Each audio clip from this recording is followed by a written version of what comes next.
There we go. So, welcome everybody. Good morning. Thanks for joining us for our March Legacy Loop. We hope that spring has sprung, and we also hope that you're having lots of success with your spring campaigns. Today, we're joined with Jordan Miller-Hughes, Legacy Consultant, who will be presenting Legacy Fundraising Unlocked, Overcoming Imposter Syndrome and Earning Your Own Impact.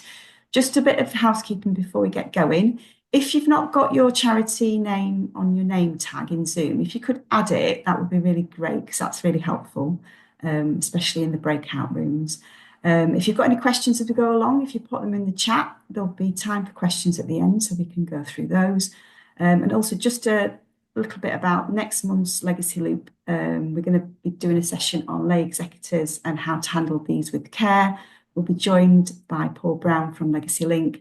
It'll also be an opportunity for you to share any experiences you might have had with lay executors. So I'll pop the invite into the chat. So if you're free for that one, it'd be great if you could sign up. So I will hand over to Jordan now. Lovely. Thank you very much, Murray. Thanks for inviting me. Thanks for having me. Hopefully, everyone can see the screen that should be sharing. So, as as Murray said, for those of you who I haven't met before or haven't seen before, I'm Jordan Miller-Hughes. I'm a 12-year fundraising veteran, as it were. But just recently kind of moved across into the consultancy and agency space. Um, and I've got the delight of talking about a subject that I think a lot of times people possibly try and ignore because it's a little bit sensitive and yeah, it's a rather common situation that we all face. So um, welcome. Do come in. Do bring your imposter with you for this because I think it's important that they listen to what is being said. Um, So a little bit about me. So I've worked in fundraising since I was 18. I went straight from completing 1 year of sixth form, didn't like it, so I went into my local hospice where I volunteered and started in a community fundraising role. I've worked for several different charities in causal areas across nearly all income streams, which is fantastic. I've had a great exposure to different types of organisations, and I now work agency side and freelance. The big one is that I absolutely love legacy giving. It is without a doubt the best and biggest uh, type of fundraising, and it's fantastic that you are all in this area of our brilliant fundraising sector. I do often, however, feel out of my depth. And I think that's something that is important to note. I think it's important to be able to realize that yourself. I never used to realize that. And I think it's also okay to actually say that out loud in front of other people. It is very common. Okay, it's important to know that if you have these kind of feelings, you may have joined this call because you have imposter syndrome, you're concerned about something, you want to find out a bit more.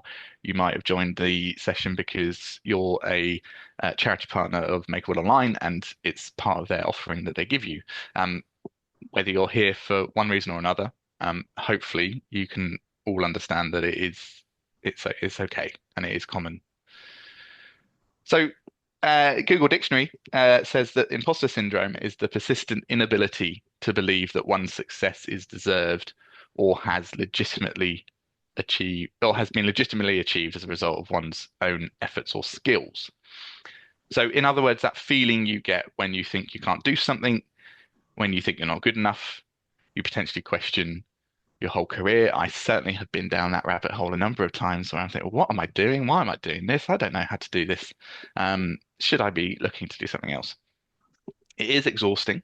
Um, and I think I haven't carried out any research, so this is not based on anything other than my understanding and my perceptions.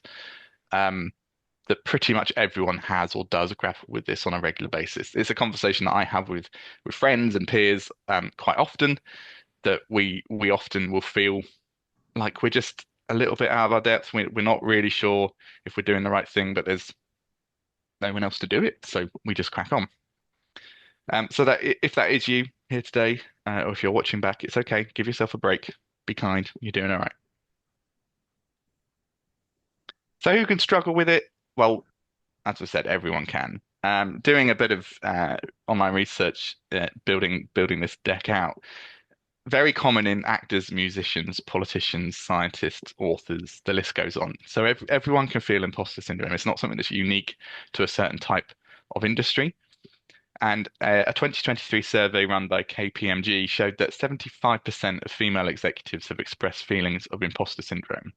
Now, we don't have time today, and I'm not going to go into the why of that statement. I think there's lots of theory and thought around that.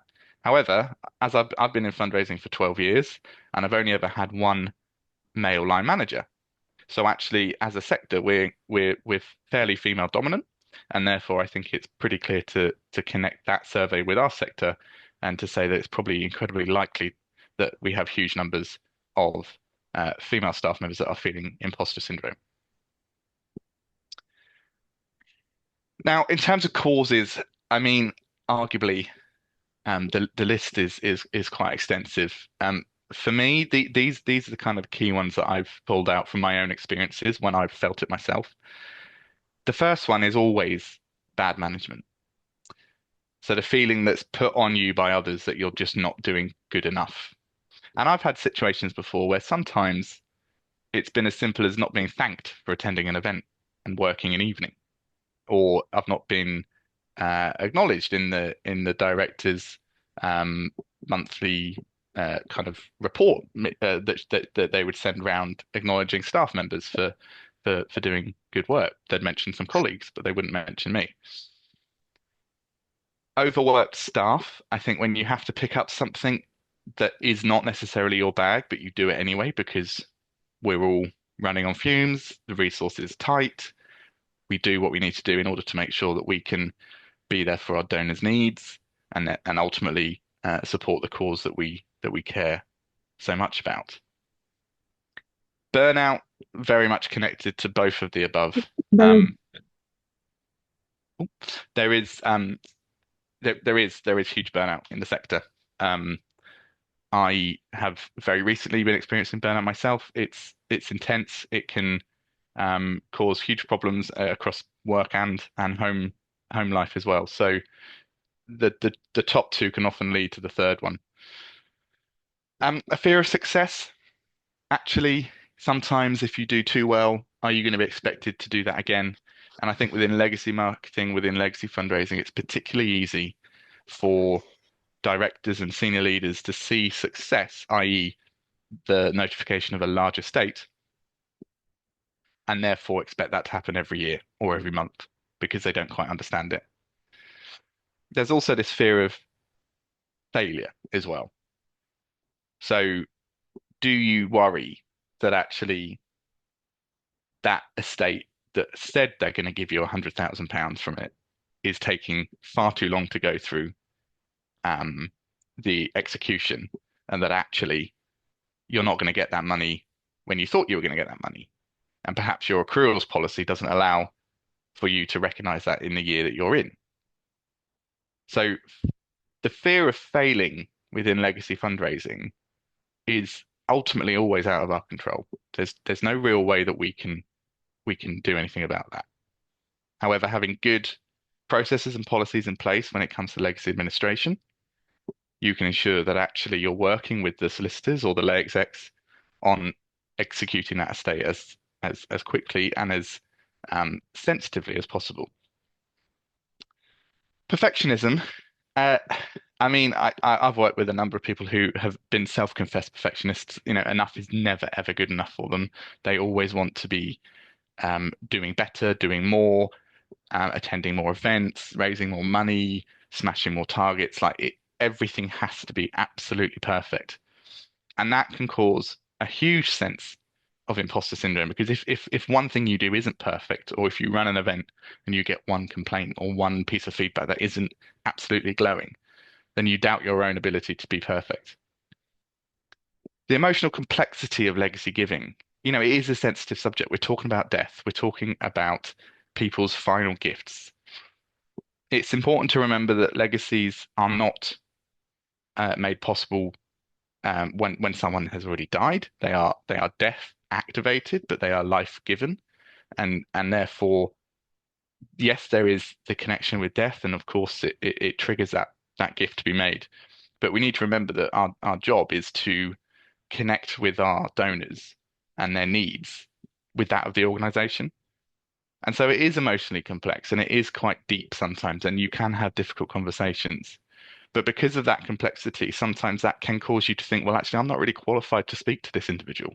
Why would why would Mrs. Smith, who's 84, just lost her husband and is working with a solicitor to execute an estate, why would she want to listen to me about, you know, how how the difference the gift is going to make, and what do I really know about that? Because am I going to be the one that's going to go and spend that money on the causal area?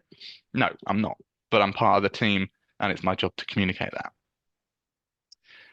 And then working with professionals such as solicitors. So I think fundraising has often been seen as a hobby. We're all volunteers, right? None of us get paid to do what we do, because we're all just lovely people that want to make the best for the world and for the people around us. Um, However, we do work with professionals, and in our situation, we often are working with solicitors and financial planners, etc. And that's a profession that within society is seen as professional, and therefore sometimes I've certainly had conversations with solicitors who have been extracting estates on behalf of a lay executor, and they do use jargon sometimes with me that I don't understand. And they will use phrases that I'm not really familiar with. And they'll mention various HMRC forms that need to be filled in at certain points and to do X, Y, Z. Immediately, you can feel inadequate because you don't have this understanding of what their profession is. And that can make you feel a little bit useless. It can make you feel like you're not really the right person for this. Like, why am I having this conversation with this solicitor? I don't understand. I should just be talking to the donors. Like, why do I have to do this? Ultimately, that often then links back to the overworked staff. So many of us on this call, I am sure, have been in jobs where we are legacy marketer, events manager, legacy administration, plus three or four other things, probably. So working with professionals, I think, can sometimes um, kind of amplify that feeling that you're not good enough in your role because you don't necessarily know some of the technical terms. Now, I will say this for the sake of Oliver, who's on the call, who's a wonderful solicitor, and and would never use jargon with someone. There are many, many, many solicitors out there that do understand that we're not the experts in this, and so they will talk you through that. But don't feel afraid to ask that. So if you are engaging with a solicitor and they're talking about things that you just don't have a clue about, it is okay to say, look, this isn't my bag, this isn't my area. So all I need to do is understand from you what I need to do, when I need to do it, who I need to get it signed by, etc., etc., etc. The two big ones, really, for me when it comes to my own personal feelings of imposter syndrome over the years has been KPIs and a lack of instant gratification. So when it comes to KPIs, I think legacy KPIs are a funny old thing, really. Are they needed? Does it matter? What could or should they be? Um, so many roles I've been in, there's been KPIs given to me by someone who doesn't necessarily understand the the complexities and the longevity of legacy fundraising. And so ultimately, by having KPIs that you're trying to meet, you then get into a sense of not feeling like you're able to meet those KPIs, which means that if you can't meet the KPIs, you have this fear of failure come in, and then you have this fear of actually not being good enough, and it kind of goes down in this big cycle. And we'll come on to KPIs a little bit more a little bit later. Um, from an instant gratification point, so like I said, I started my career as a community fundraiser for a hospice. I was very privileged and lucky to be able to look after half of our community in which we operated. And I was able to go out and I was able to meet supporters that had raised thousands or hundreds of pounds doing tea dances, bake sales, uh, rag clothing collections, big fetes on fields, all the usual lovely community fundraising stuff that brings people together and raises good, hard cash. And many a time I had to drive myself back from a village hall with a carrier bag of cash and coins that they had given to me because they wanted to pass it off to someone from the hospice. Many a time I'd go down to find out I'd been, we'd been lucky enough to receive a check for thousands of pounds when we were expecting a couple of £100. And what community fundraising and event fundraising and even IG fundraising to a point gives you is an instant gratification that actually you are doing your job because you are going out, you are seeing people, and you are coming back with money. And as fundraisers, we need to have money, right? We need to generate money in order for the charity to do what it needs to do. Legacy fundraising, you do not get the instant gratification in the same way. You have to be more patient. Your job is to tell the story of the organization, to connect your donors' needs and values with that of your organization. And pretty much 99% of the time, someone on the end of the phone or the end of an email is not necessarily going to come back to you and say, "Oh, brilliant, thanks for that, Jordan. I'm literally going to get in the car and I'm going to drive to my solicitors and I'm going to put you in my will right now." You're not going to get that. On occasion, you may. I have been very lucky to have one or two conversations in my career where people have made a point of calling just to double check charity number details because they were currently on the bus on the way in for a meeting with their solicitor. But 9 times out of 10, it's never going to happen. So as legacy fundraisers, we have to deal with the fact that you're not necessarily going to see the instant gratification of cash. Instead, we have to identify and recognize that actually we get our gratification from having a really lovely conversation with the supporter, hearing their stories about why they want to support the cause long after they're gone. That is the gratification that we need to seek. So try to remember that. And ultimately what I found initially was that without the instant gratification, you try harder, you work more, you then burn out, the cycle restarts. So for me, they're the two big ones. Okay, so we're going to go into breakout rooms, Marie. Um, so what I'd like you to do is if you're willing and you're able to be a little bit vulnerable and share, do have a chat in your breakout rooms about imposter syndrome and about any experiences that you've had with that. Please be respectful of one another. And we'll send these round into the groups as well, but some things to think about in terms of having those conversations. Do you have a line manager that understands the long lead time for legacy activity to come to fruition? Do you feel stuck in the day-to-day? How do you personally manage success? What KPIs are you using, if any? Have you felt imposter syndrome before? What did you do to overcome it? So, Marie, I'll hand over to you to push us all into some breakout rooms. Thank you, everyone. Hopefully that was useful. The two people I was in a room with that we were chatting about the issues with a lack of understanding around that the classic longevity of legacy fundraising and how uh, income doesn't just come in overnight, and just because you had a good year one year does not mean you're going to have a good year the next year. So thank you to Katie and Marcia for sharing with me on that.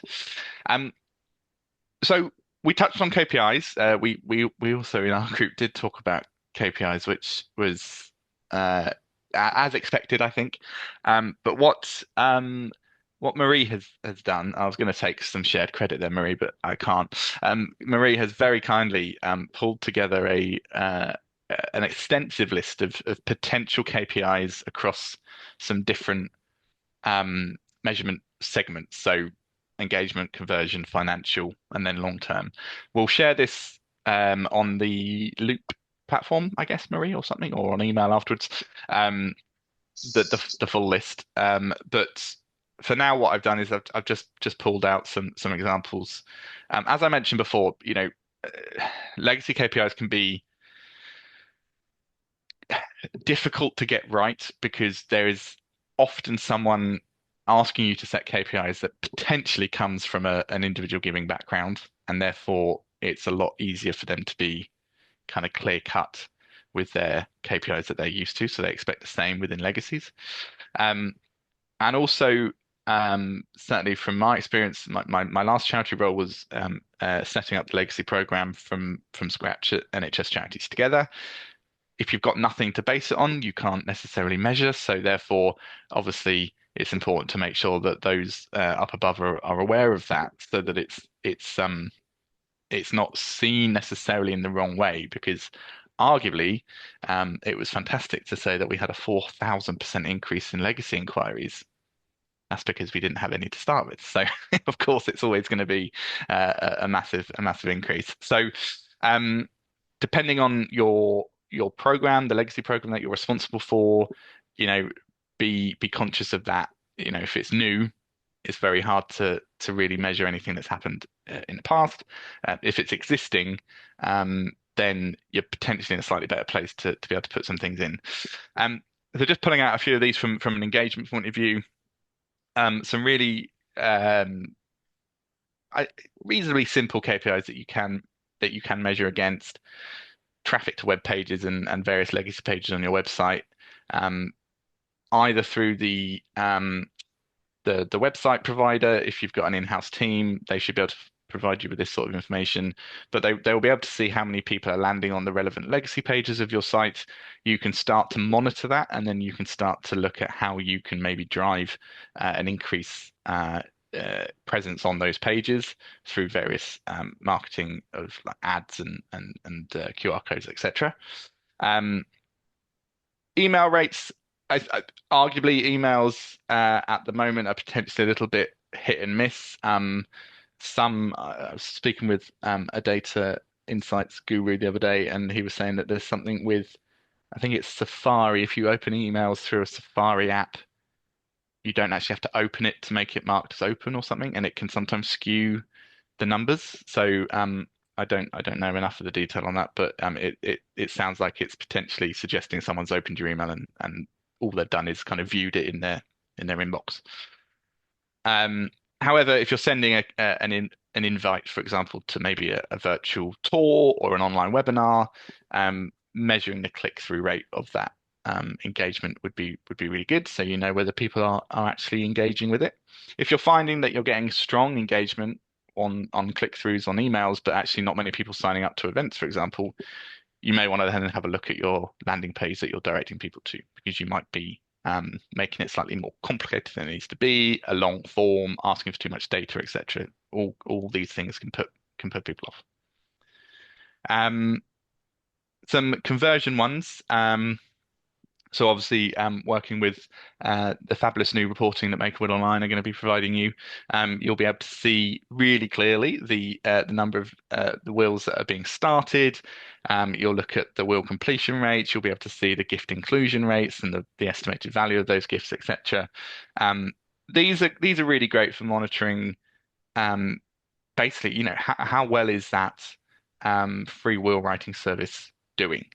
Are you pushing out enough? Are you seeing enough people even start their will? I know from some work that I do with the guys that Make a Will Online that their main focus is once get someone to start that will, because actually their process is incredibly smooth and incredibly simple, so that actually completion is pretty much guaranteed. They've got a super high will completion rate. So you can look at these KPIs as a way of understanding, well, actually, are we getting enough people to start the will and therefore go on to the next stages? Some financial KPI examples. I'm sure all of you in various different ways, measure the number of legacy inquiries that you get, the number of pledges. If you're able to get an estimated value from that future legacy pledge, that's great. I think we were talking in our group, pledges, obviously, I think the sector average is still 50% of pledges are not going to pay out. So you've got, if you manage to run a campaign and you generate 100 new legacy pledges on your database, you can pretty much immediately assume that about 50 of them are not going to actually pay out. And you can apply those kind of percentages across the board to legacy intenders, legacy inquirers, etc. So take pledges with a pinch of salt. and don't necessarily count on a full 100% completion on that.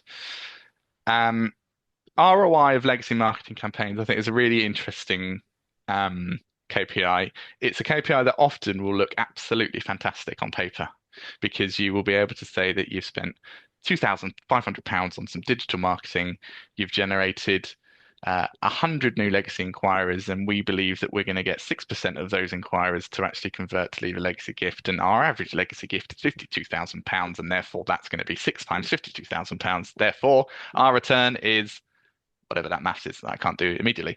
And it looks fantastic on a bit of paper because you're highlighting the ROI to those up above in a way that they want to see it.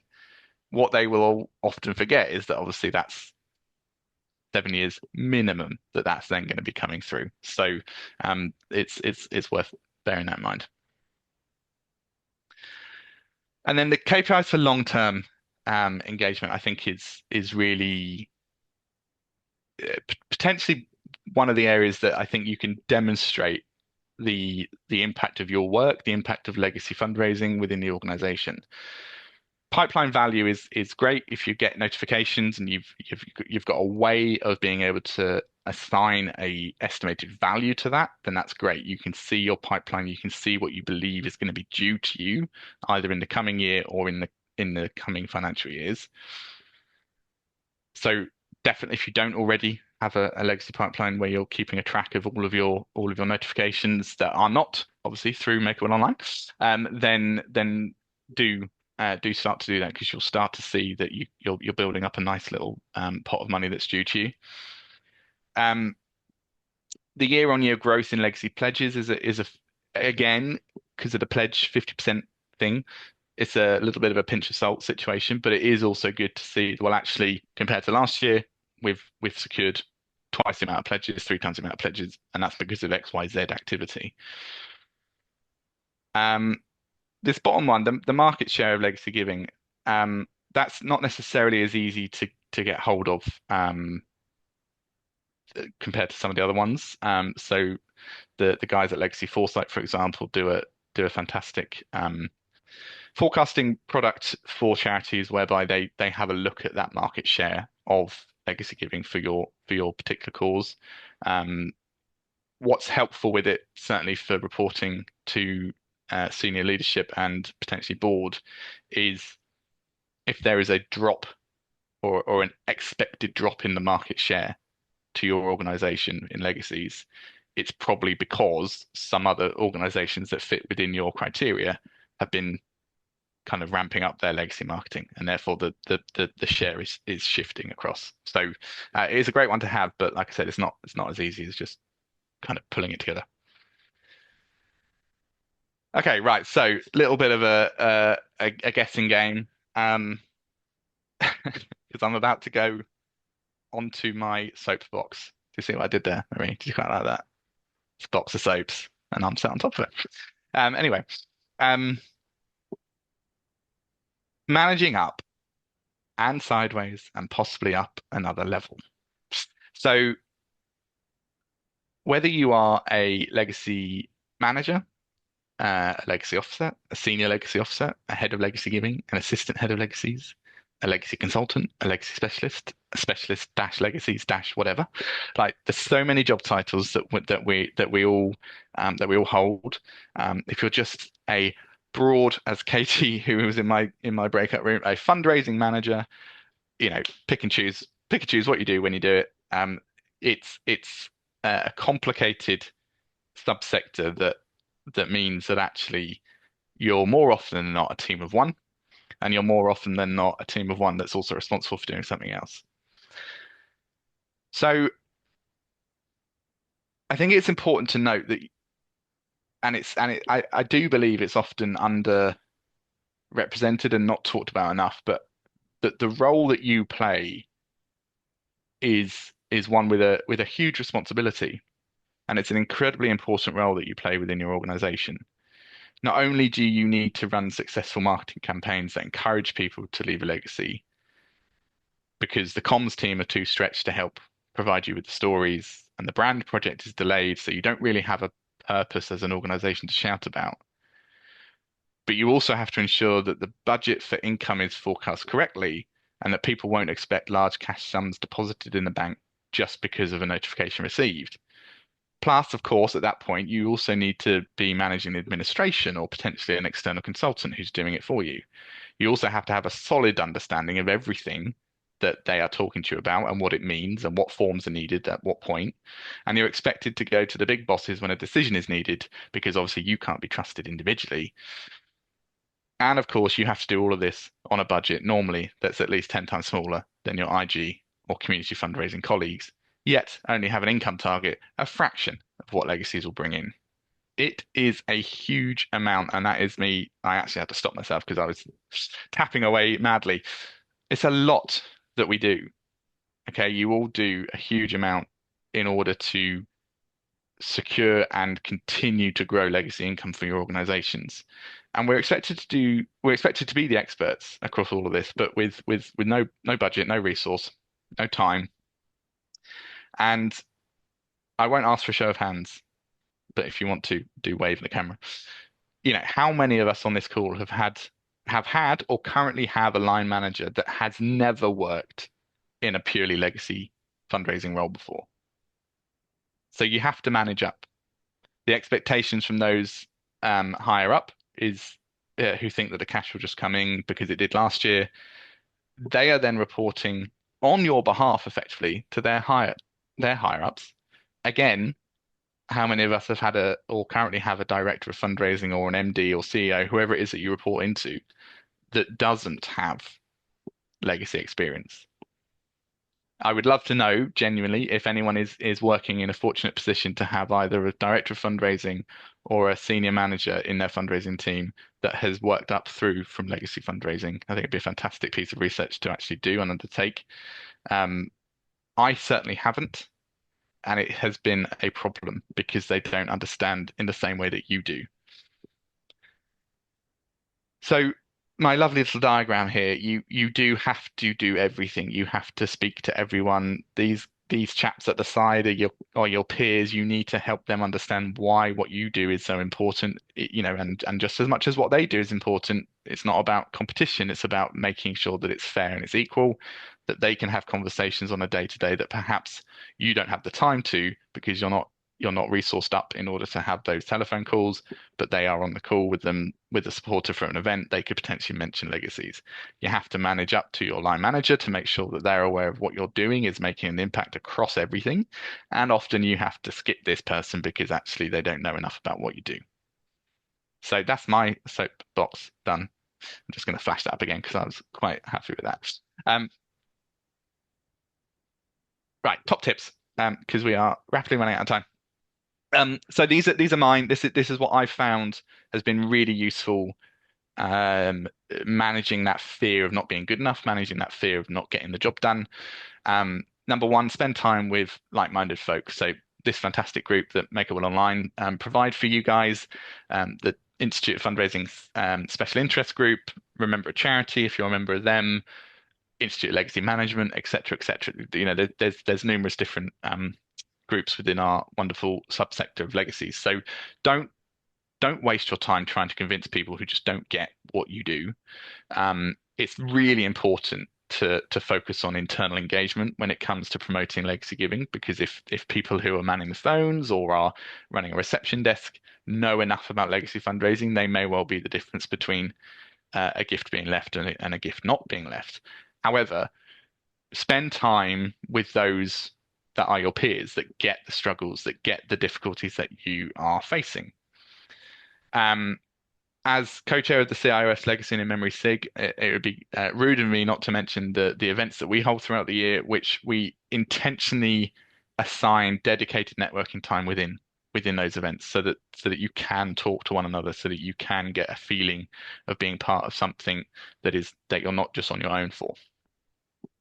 Number two, obviously, you know this, and it's important that those up above know it, but don't expect to see a return on your marketing activity in the first few years. Depending on your causal area, it may be different. The sector average is still 7 years from date of last will to first monies received. I believe it's over 9 years for the full value of an estate to be recognised. So manage up the expectations that income will be long term. Manage sideways that activity may seem costly now and not generating cash in the bank immediately, but are actually declared pledges to a charity can increase an individual's lifetime value to the same charity by something like like 60 odd percent. It's a huge amount. Getting people to declare a pledge can increase their lifetime value considerably, which helps your IG colleagues, which helps your event colleagues, etc. So work together, more pledges, more cash. Quite simple. Push back on meaningless KPIs. It's quite simply just don't let someone dictate KPIs to you that are not suitable and not relevant. Be confident in your ability and your experience and your knowledge. You know the KPIs that we're going to be sharing with you. There are going to be some in there that you just won't ever need. There are going to be some in there that actually could be really useful for you to understand how your marketing or how your internal conversations are driving forward a change in legacy inquiries. Um,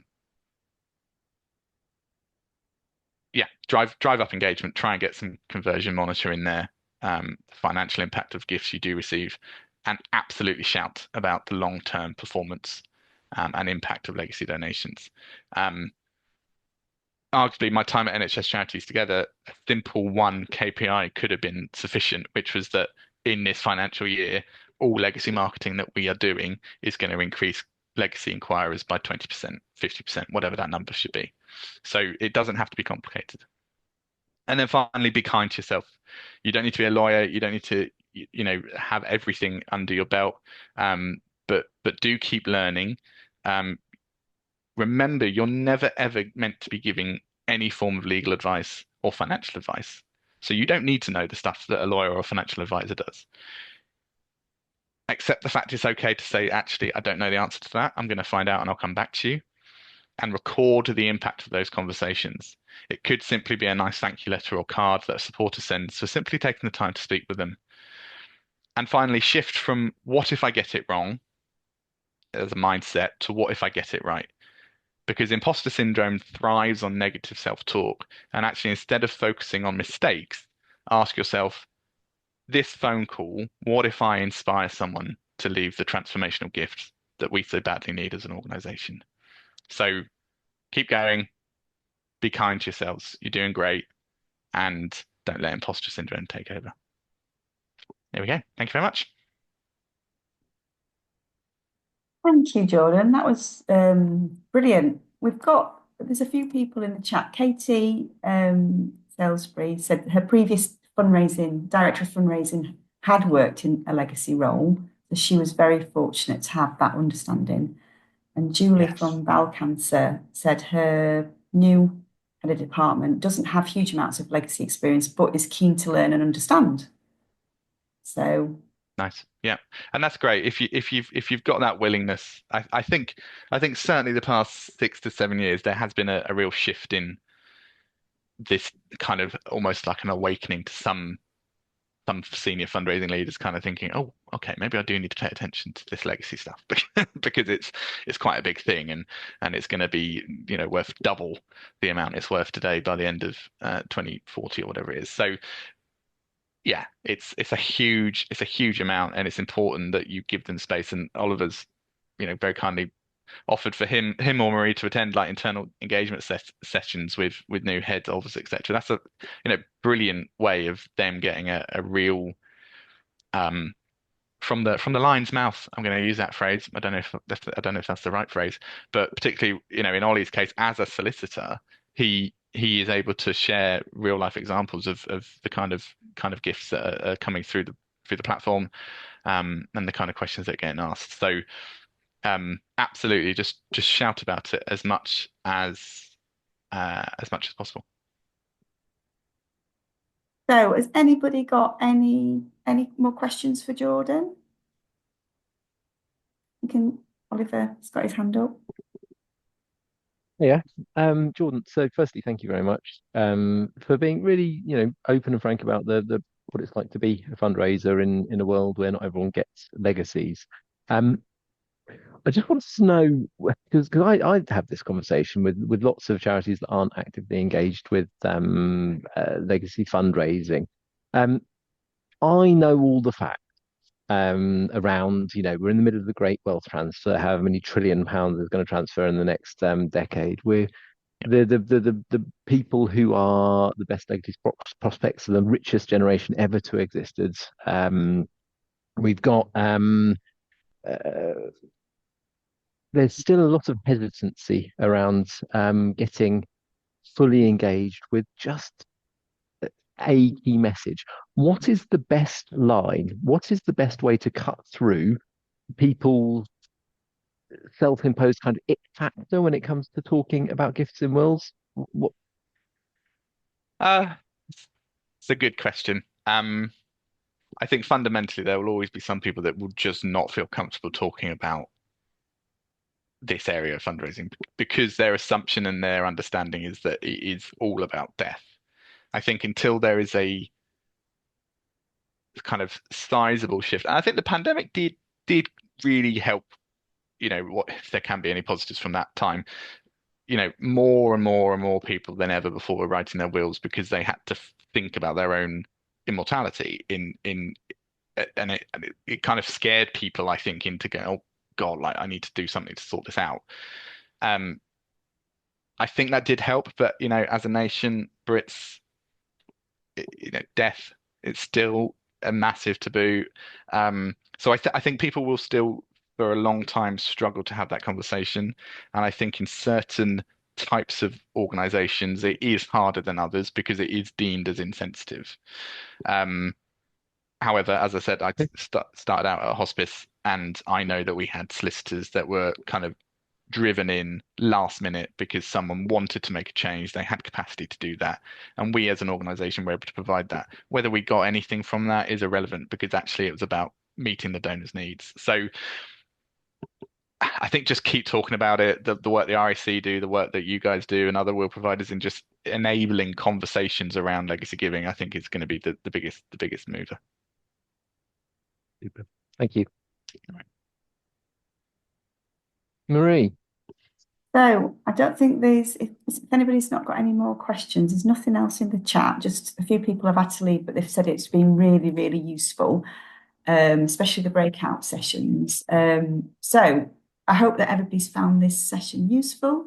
If you need any help or assistance from us, if you've got new members of the team that have joined maybe recently, or you'd like to organise some internal engagement sessions, or just want to book in a catch-up review meeting with us, then do reach out to me and I'll organise that for you.